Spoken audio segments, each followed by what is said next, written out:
नमस्कार मंडळी. तर नवरात्र चालू आहे आणि आज आहे उपवासाचा दुसरा दिवस. तर मला भाकरी बनवायची होती उपवासासाठी, पण घरामध्ये काही पीठ अवेलेबल नव्हतं. तर मग त्यासाठी ते मी घरीच पीठ बनवलं मिक्सरमध्ये.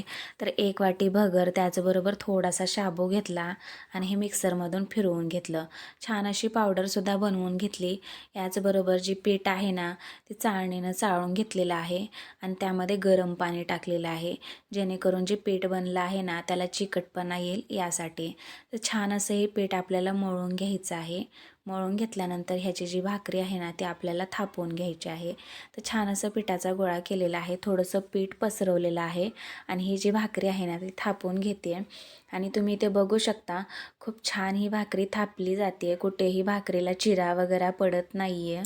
थोडंसं रवा स्ट्रक्चरमध्येच पीठ आहे, पण छान अशी भाकरीसुद्धा बनवून होते अगदी मिक्सरमध्ये सुद्धा दळल्यानंतर. तर छान अशी ही भाकरी आपली थापूनसुद्धा झालेली आहे. तर एकीकडे गॅसवरती तवा ठेवलेला आहे आणि त्या तव्यामध्ये ही भाकरी टाकलेली आहे.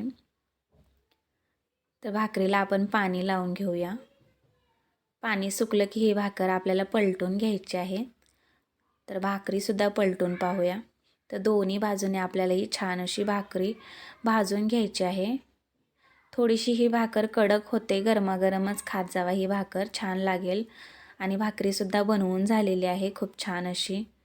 यानंतर त्याच तव्यामध्ये शेंगदाणे टाकलेले आहेत. शेंगदाणेसुद्धा भाजून घेतलेले आहेत खरडा बनवण्यासाठी. त्याचबरोबर हिरवी मिरचीसुद्धा तेल टाकून छान अशी डाग पडेपर्यंत भाजून घ्यायचं आहे आपल्याला. तर मिरचीसुद्धा छान अशी भाजली गेलेली आहे, अगदी डागसुद्धा पडलेले आहेत मिरचीला.